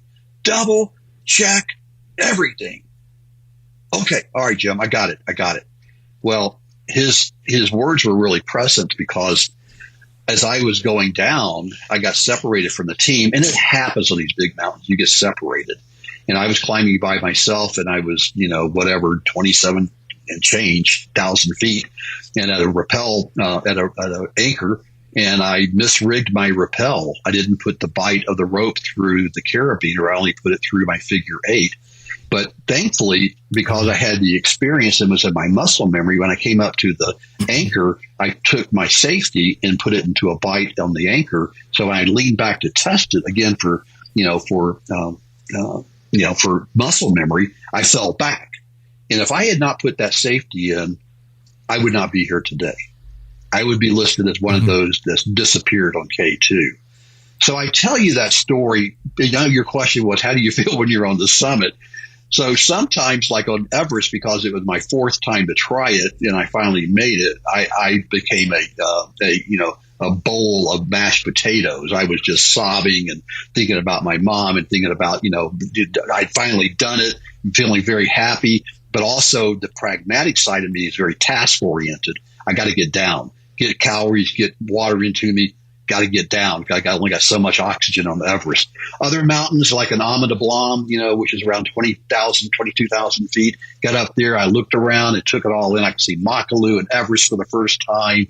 So it just all depends. But I think I've always tried to be a little bit zen when it comes to these climbs and living in the moment and giving myself permission to stop, look around, look behind me, just to see where I am and just be very, very grateful for the opportunity to be where I was, whether it's 100 meters below the summit, on the summit, or turned around just outside of base camp. Excellent. The question I have for you, so we have a friend of the show, Martin Pisani, who's written a book around, basically the theme of the book is that hiking is an activity where it's sort of like the fountain of youth. It's one of these things that you can do that is sort of extends your health, and the goal is sort of to stay healthy and mobile and live a fulfilling life as long as you can, into your 90s or 100. Can you sort of give your advice around, what you've done to stay active into your, you said you're 66. So can you talk a little bit about for the listeners? A lot of our listeners, I feel like are like, I'm 51. We get a lot of listeners around my age that are sort of looking at getting older and thinking about how do I maintain my health for the long term? Yeah, maybe this isn't the right expression, but it's kind of the use it or lose it. If you stay at home on the couch eating Cheetos and drinking beer, you're not using it. You're using something, but probably not what's going to help you get outside and enjoy being in nature. I get people that they're in their middle 40s and go, oh man, I'd love to go climb like the Seven Summits or even Rainier or Denali or Everest, but I'm just too old. Hang on. I didn't start climbing until I was 38. And I summited Everest at 54, K2 at 58. I'm winding down now. And so I'll probably never go to another, I know I won't go and climb another 8,000 meter mountain. But I think self-care being, it goes back to what I call, when you go climb like an Everest, I call it being an Everest shape. And I'm not talking about your, biceps and your cardiovascular and your glutes. I'm talking about Everest shape. And that is physical, mental, emotional, spiritual. And by spiritual, I mean, why are you doing what you're doing? And it comes full circle back. I just mentioned why 2 or 3 times today that, unless you know why you're doing what you're doing. And by the way, that does not mean going and climbing a mountain. It could be that you want to have the best lawn in the neighborhood. You want your kids to grow up being the best balanced version of a person they can possibly be. It could be that you want to help your partner learn to speak French. I don't care what your purpose, what your why is, but get up in the morning committed to doing your why to the very best of your ability. And that comes back to staying in good physical shape. And I think for me, and I find that I'm not particularly unique here, but having a big goal helps me stay focused on staying on that path. So a lot of people use mountaineering as that goal to get up and to go work out an hour before they go to work and an hour afterwards to be a weekend warrior. And again, it doesn't matter what it is, but just get committed to it. And staying in physical shape, I think it's use it or lose it, and get out there and enjoy nature. And it doesn't mean you have to go do laps on Washington every Saturday. How many 4,000 meter or foot peaks are in New Hampshire? There's 48. 48. Go get them. So, and we do find that is sort of the transition point when people are getting focused on their health. Like they'll set that as the goal to say, let's do all those 48. And that's part of what this show is about, is to give people that are doing that advice on staying safe when they do it. You just the 10 essentials, tell people where you're going, get a tracker, Don't assume that search and rescue is going to come save your sorry butt when you get in trouble. Be responsible, be self-sufficient. Climb with people better than yourself. Yeah, and your purpose. So all your personal experience with Alzheimer's is, I read a little bit about it on your blog, and it's a story that plays out over and over again, and Sadly. It is sort of a long, lonely road for people.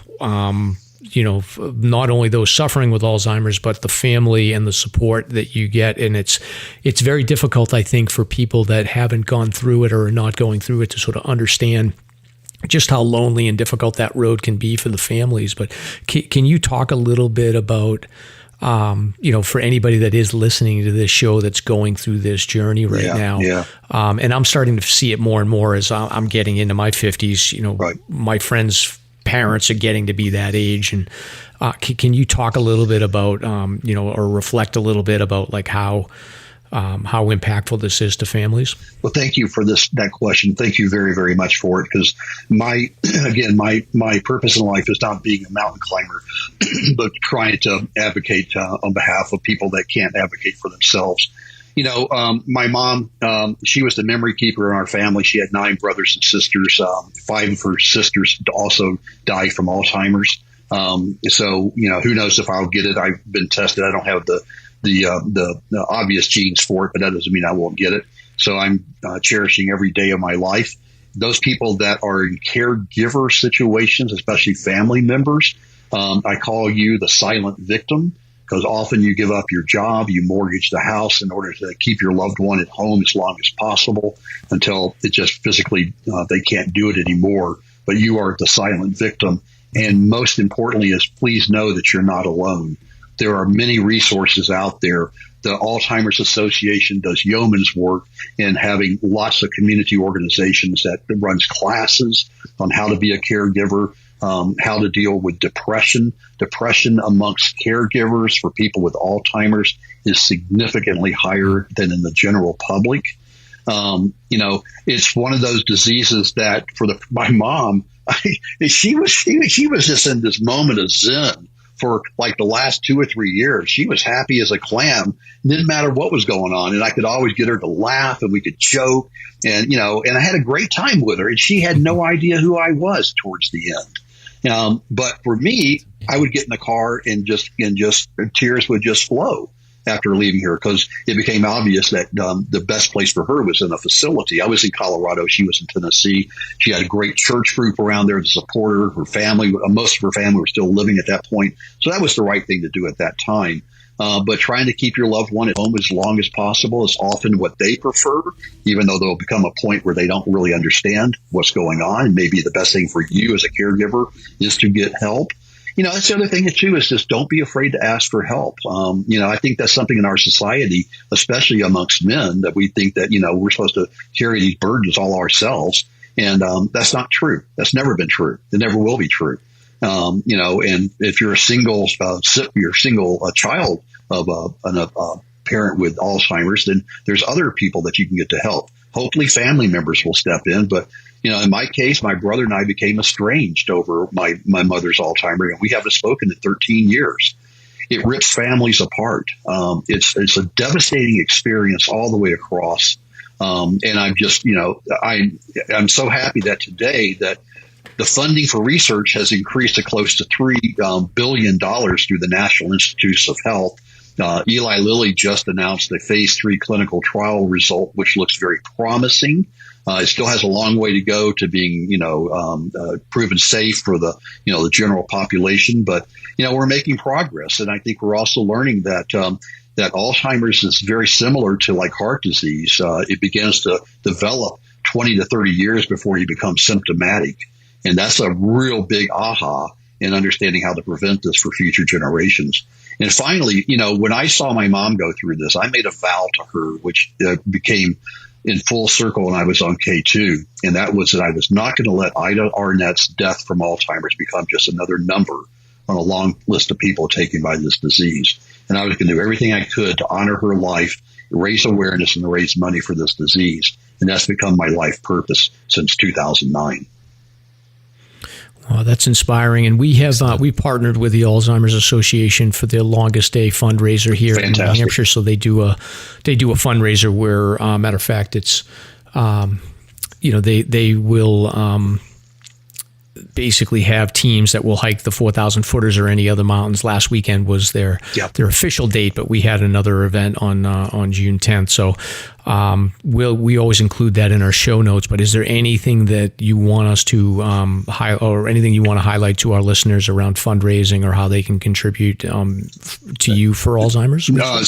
So I've had a very high and thick firewall ever since I started this, is that if anybody wants to give me money, I redirect it to go to one of the nonprofits. I never accept anybody's donation because I don't want anybody to think you're paying for my clients. I want their hard-earned money to go to find a cure for this disease. I'll figure out how to pay for my own clients. So the Cure Alzheimer's Fund out of Wesley, Mass, near Boston. They are one of the top world-class research organizations, the Cure Alzheimer's Fund. And they 100% of your donations goes directly to research because all of their overhead is underwritten by some families, including the owner of the Boston Red Sox. Red Sox.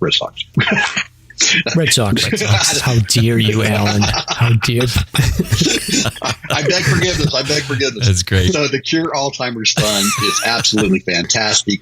Of course, the Alzheimer's Association, they're the largest private funder of research. Us Against Alzheimer's is another organization which does great work in helping to affect public policy. And then the Caregivers Association is another one that supports caregivers out there. So I've got all those on my website. If you go to alanarnette.com and click on Alzheimer's, I've got a list of all these places where the donations with links to go to them. Again, nothing ever to me. And my final comment here is that any amount that's meaningful to you will be meaningful to the community. Don't think that $10, it has to be some number with lots of zeros. any number that's significant to you will make a difference. So thank you for everybody for even considering it.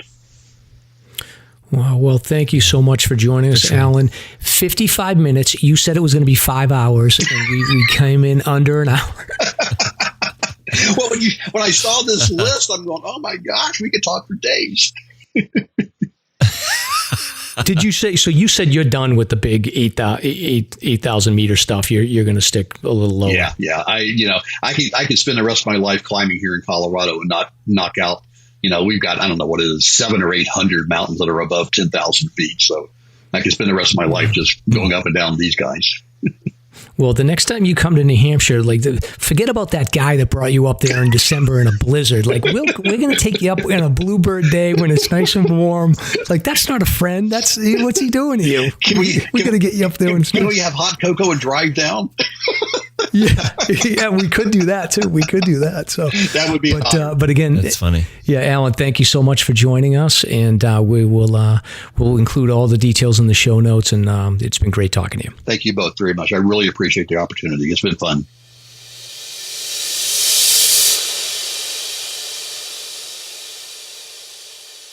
All right, Stomp. So we got a chance to talk to Alan. What do you think? What an impressive individual. So impressed with his resume. Amazing. Incredible. Yeah, I was nervous. I thought I was going to screw that one up, but I think it went well. No, yeah, you did fantastic. I mean, I had so many questions. It was really fascinating getting his insight on the media presentation of all these higher summits and all the shenanigans that we think are going on, which may not be going on.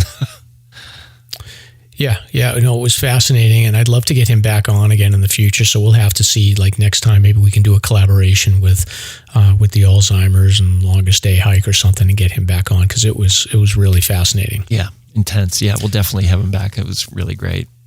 Yeah, awesome. So we got another sponsor here, Stomp. Yeah, let's go. So Vaucluse Gear. Do you have a sweat problem, Mike? I don't know. Sweat can be extremely uncomfortable on the trails. Plus, sweat is a serious risk factor. As your clothes get wet, your core temperature can dramatically fluctuate. This can result in hypothermia, heat exhaustion, and dehydration. We've got good news at SLASR for you. There's a piece of gear that solves the sweat problem. Vaucluse's ultralight ventilation backpack frame. The frame is a backpack accessory that easily installs in your favorite pack, sizes 15 liters to 65 liters, and creates a ventilating airflow gap between you and your pack. It's also ultralight, weighing less than a pair of socks at just over 3 ounces. Whether you're hiking in hot or cold temps, the ultralight ventilation backpack frame is a real game changer when it comes to airflow and ventilation. Visit VaucluseGear.com to order an ultralight ventilation frame today. Use promo code SLASR, SLASR, to enjoy a $5 discount, plus you let them know that Mike and Stomp sent you. Thanks, Bryce and Vaucluse. Great stuff. Yeah, I used to be sweaty. I'm not anymore now that I use the backpack frame. That's right. Smart man.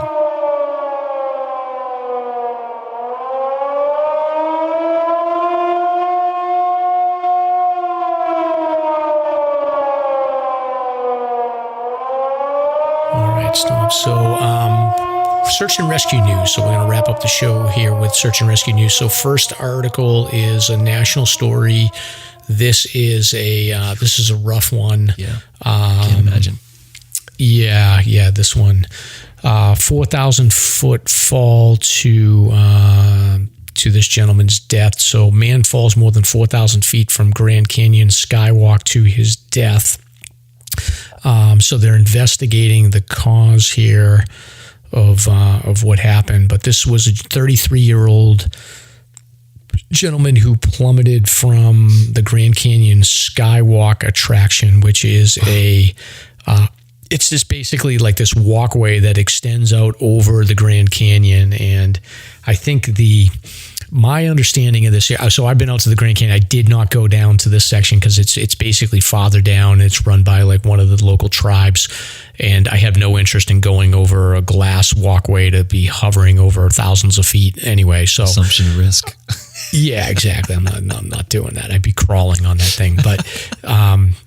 I don't know, Stomp. They're investigating if you're going to put odds, a selfie disaster or a suicide. I don't know which you would pick. I'm guessing a selfie fail. Might have to do a poll on this one. Yeah, we'll see. Knows? But it's awful. When I first saw the headline, I was thinking, what mountain or location offers a 4,000-foot drop? But then I read it and like, oh, okay, that makes sense. Yeah, it's a little deceiving because it's like when you read that, you think in terms of like, okay, it's 4,000 feet of a free fall. And matter of fact, my daughter, who's a sicko, was like doing the math on how long it would actually take to reach the ground from 4,000 feet. Mm-hmm. And it's like 15 seconds or something like that. I don't know. She had a calculator or something. Yeah. But that's a lot of time to sort of reflect on your life. But the reality is that really you'll hit the side of the canyon at around 1,000 feet. And then from there, it's just basically going down along the wall of the canyon at a pretty steep angle to eventually get to the bottom. So you actually hit the side of the canyon a lot earlier, which is, I mean, I don't think that's any help, but it's just, I figured I'd throw that out there. Interesting. Well, unusual story. But hey, going local for some more unusual stuff. Yeah, Stomp. So I actually just added this a second ago because we didn't have it on here, but there's the Forest Service is declaring an incident because there is this gathering. I never heard of these dirty hippies before, so I don't know what's going on here, but apparently there's this group called the Rainbow Family that's been in existence since like the 1970s. And they have this thing where they get together. They call it the Gathering. And they have small regional ones, and then they have the national one. And unfortunately, they've picked New Hampshire as the location for the national gathering this year. So they're expecting 5,000 people. And they've selected a campsite that is off of York Pond Road, which is basically the road that gets you to Cabot. Right. They said that the site that they've selected is probably big enough to fit about 60 people comfortably in a camping situation. That's crazy. And they're going to have 5,000 people there. Yep. That's amazing. And they're doing this without a permit or anything. They're just So it's the group has no leadership. There's no one to sign a permit. They don't believe in anybody. They don't believe in hierarchy anyway. So I guess they dig latrines for human waste. There's kids there. There's been incidents where like people have been killed at these things, but they're also drugs. Like, peace-loving hippies. So who knows? Yeah. Sex, drugs, rock and roll. My biggest concern is, fire. I just don't want to see a portion of the forest burned down from negligence. Yeah, exactly. And I don't know. I'm actually thinking about, so this is going from July 1st to July 7th. I don't encourage anyone to go to this thing, but I'm hearing that they're already showing up. Oh, yeah, they're already showing up. Oh, for sure. I may, for the sake of the show, if I'm going to be up there, I may go check it out. I'm thinking about because I was like, I want to go hike Percy Peak anyway. So maybe if I go hit Percy Peaks and then head over there, I can check it out and see what's going on. And I'll do a field research project. So we'll see what happens. But I don't know. I don't like crowds, and I definitely am not going to want to be in a field full of people pooping in latrines. You know what you should do is put on like an Obi-Wan Kenobi robe and put a hood up and just roam around and see if anybody notices you. What would you suggest I do? Because I feel like your dad went to Woodstock and stuff. So how would I dress up to fit? So I'm definitely going to go hiking first and get a little dirt on me. But how would I dress to fit in a hippie festival? I would go for, I don't know. I don't want to get myself in trouble. It's okay. Like I saw a couple news clippings and they were really disheveled. The images that they showed and, just torn, old, ratty looking clothes. And I don't know if MUR was using some stock photo or not, but that's what they showed on the footage. So I really don't know. I don't know who's showing up for this. This is the first time I've heard of this, and I'm 53 years old. I remember you texted me and you were like, how are we in our 50s and we've never heard of this before? I know. It's the craziest thing. Yeah. But I would start with the Obi-Wan cape. Just do something like that. All right. Yeah. Then put dirt in your face, like you mentioned. We'll see. So stand by. I may have a good story for people when we come back on the 14th or whatever. All right, Stomp. So first, we got a couple of water situations here. So geez, stay safe on the water, people. One on the Pemi and one on the Saco. I mean, we're like half a degree away from 60 degrees, which is a safer temp, but it's cold out there. So these are interesting. You don't see too many of these stories. Yeah. Yeah, this is interesting. So kayaker safe after being rescued from the Pemi in Thornton.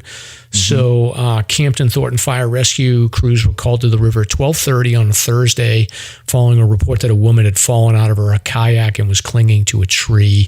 So the rapids were moving quickly, and they said that she was starting to lose consciousness. So lucky she got there. Rescue swimmers reached the kayaker and brought her to shore. Hypothermia. She declined ambulance transport, so she came back. I'm assuming they gave her hot liquids and got her in some dry clothes and everything. She was wearing a life jacket, but the river's still running hot. I mean, it's been raining. It's running hot, but it's cold as hell. I mean, yes. I'm not sure if this person was able to swim or what, but it's a very interesting story. Thank God for that life jacket. Yeah.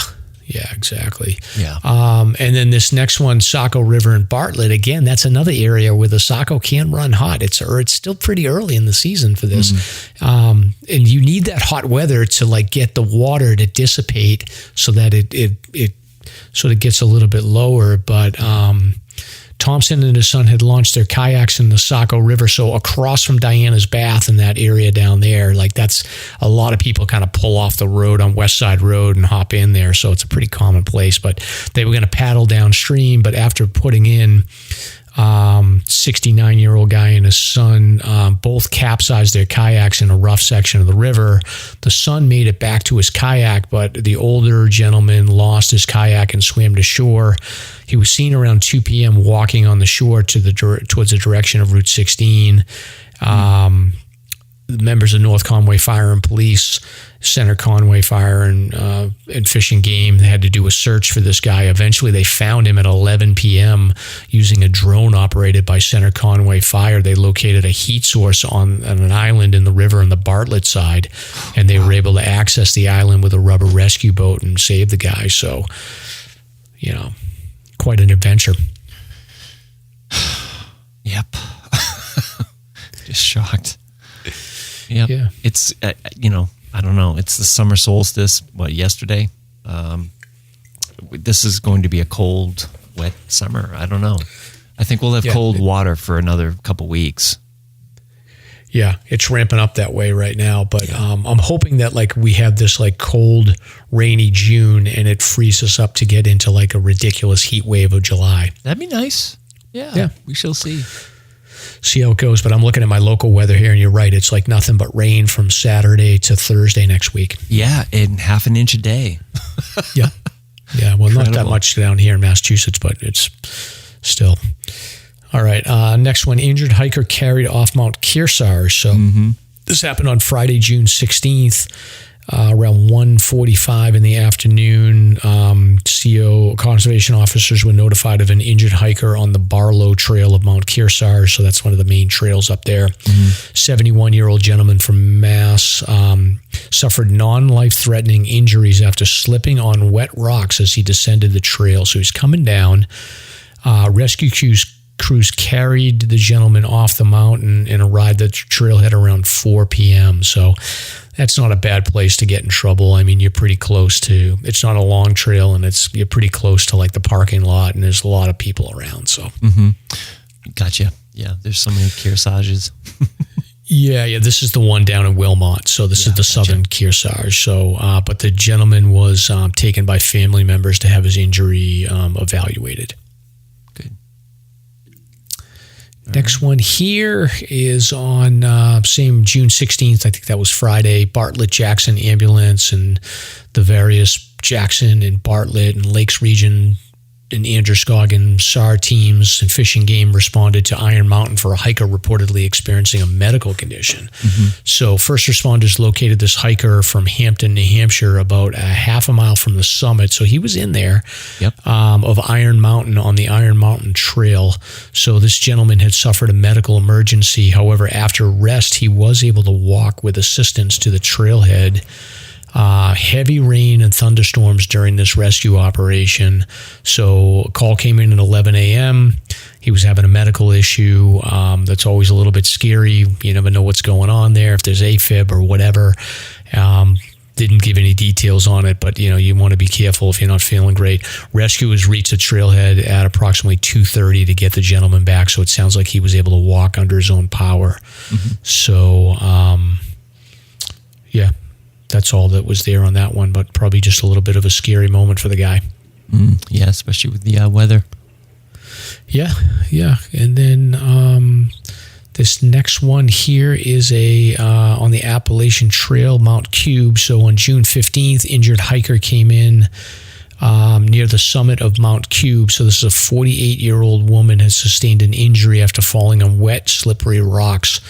Her daughter was with her, called for help, but thought they could turn around and walk slowly back down the trail. They were directed to hike to the closest road. Thanks to a landowner, rescue, and fire department personnel from that region, were able to drive to within a mile and a half of the injured hiker. The hiker met rescue personnel and was able to make it the entire distance under her own power. So the lady was from North Carolina. She was transported to to Dartmouth Health by Upper Valley Ambulance and treated for injuries. She was well prepared and an experienced hiker who was hiking the Appalachian Trail with her daughter. So they started in Virginia, so probably doing a flip-flop. But there's been a number of through hikers been injured this year already. Right. So that's it. So we are in the season, Stomp. It's slippery it's happening. rocks. Yeah, it's getting Slippery busier. rocks. For sure. I don't know what to expect over the next several days with the rain, but be careful out there. Be careful for the thunder. This weekend's going to be wild. Yeah, people are going to want to get out there for sure. And it happened to me. Like I slipped on a rock in an instant, and I'm down and out for a month now. Yeah, it's crazy. And by the way, there's nothing you can do for your toe. If it was fractured, you can't cast it. You can't do anything. You just have to let it heal in its own time. So that's good to hear. Yeah. It's good to hear. That's what I figured the whole time. I'm like, my wife was like, go to the doctor. And I was like, what are they going to tell me to do? Oh, yeah. What are they going to do? Nothing. Splinted at the worst. But, yeah. Anyhow. Hey, one thing I will tell the listeners, I actually, before we end, I did do a little bit of a hike. My wife and the family was up. We were up in Maine, and we went to North Conway, and we did the new North Conway trail that's off behind Walmart. So a couple of weeks before, we had done the Redstone Quarry, which is right there. But there's also a walking path that takes you from Walmart in North Conway up to Mount Cranmore. So it's a 3-mile trail, so 6 miles out and back. I did about a mile. Everybody else did 3 miles because I was walking so slow. But it's a pretty cool trail. So if you were in North Conway and you got somebody that's not a hiker, but they want to go for a walk, it's an awesome walking trail. It goes along North-South Road. Parking lot is behind Walmart. Definitely recommend checking it out. You can go to Redstone Quarry, explore over there, and then go for a walk. Great way to kill a day. If you got bikes and you want to go ride your bike to Cranmore and then go to downtown North Conway, you don't want to deal with the parking, park at Walmart, grab your bikes, hit that trail, and then you can get all the way into downtown North Conway without having to deal with any traffic. Yeah, so that's my free tip of the week, Stomp. Yeah. Speaking of tips of the week, we do have a new sponsor coming up soon. It's going to be a weekly hiking tip by the Hiking Buddies. So that's in the works. Yeah. Oh, awesome. Yeah. Super cool. Awesome. Yeah, and we should actually close out the show just to give our thoughts and prayers to our good friend Lynn Sweezy. So absolutely. Lynn does so much stuff behind the scenes, and like she's involved in like helping out the hiking buddies and Alzheimer's, and she does so much, and she's such a great person. And her family suffered a loss this week, so our thoughts and prayers are with you, Lynn. And for sure. You know, we hope we give you strength this week. It's going to be a tough one for you, but we're thinking of you. Yep, no doubt about it. All right, stop. I'll see you in 2 weeks. 2 weeks, kid. Get some rest and take care of that toe. Excellent. Bye. Bye-bye.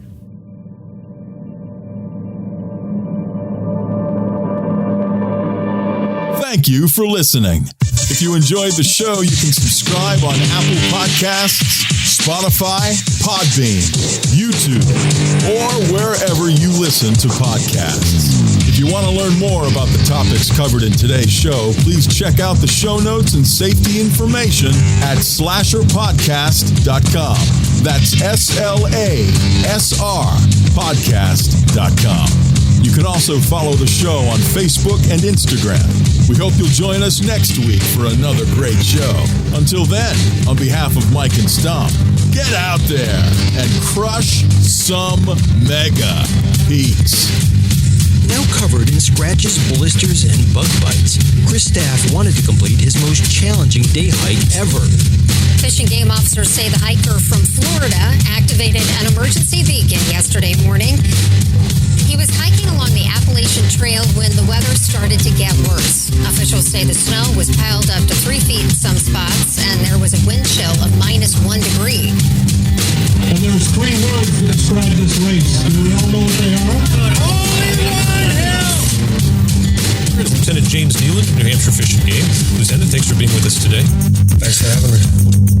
What are some of the most common mistakes you see people make when they're heading out on the trails to hike here in New Hampshire? It seems to me the most common is being unprepared, and I think if they just simply visited hikesafe.com and got a list of the 10 essential items and had those in their packs, they probably would have no need to ever call us at all.